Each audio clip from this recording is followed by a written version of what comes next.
You ever seen Alfred Hitchcock? The Birds.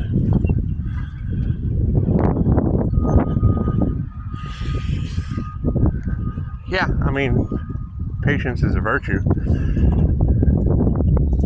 Not like the other 7 that magically destroy everything for you. This is what it is. Sooner or later. I mean, you gotta think, once you get the energy to the end of 7 and are able to transmute out of it, I mean, that's where the despair comes from. That's where you got Brad in a pit of despair. And I would assume Morgan Freeman, calling him Morgan God. I mean, we knew it was coming. And when you put out information for months that an individual's new beginning comes from a group's painful permanent ending, what does that mean? Uh-oh. What does that mean? As sad as that is,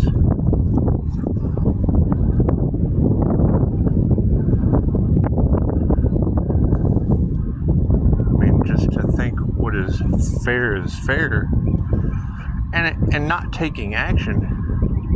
I agree, that is still taking action. So I mean, the question is going to be, Pisces. And she said famous people, celebrity status, and that, I mean, that's what it is. What's that going to create? That's going to create the fools that still drank the Kool-Aid. Thinking, oh, I can't believe this happened to so-and-so. They were such a great person.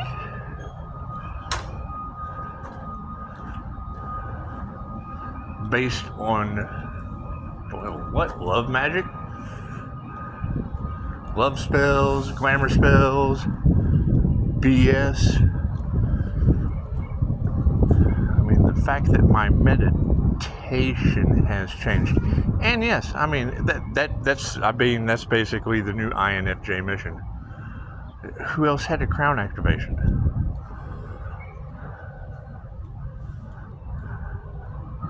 Because, I mean, doing the research on that, it's fairly simple.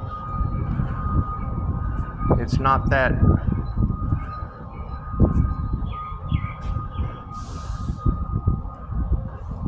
difficult to understand left or right-handed.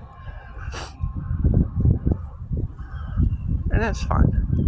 But I mean, yeah, you're right. You're talking about a paranormal INFJ. You can put that in. You can put that in the search bar of YouTube, and it will tell you. It'll get you right on track. It'll get you right on track with talking to spirits. And it's called INFJ self-talk. You got to keep in mind that was something that they taught us in QHHT because of intuitives. And that's the thing, is they still don't tell you.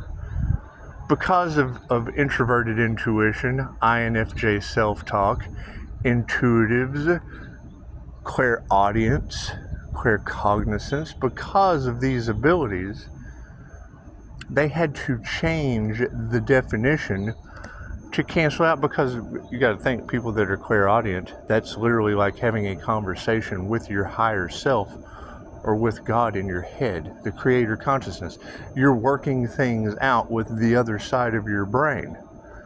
But yet they still poison people. They do. They poison people for that. With a license and a prescription, a pad and a pen and a basic trigger. Because I mean, that's the thing that Chicago was talking about yesterday. misdiagnoses, using poison to basically dampen someone's God-given gifted abilities. That's what they're taking away. It's crimes against humanity.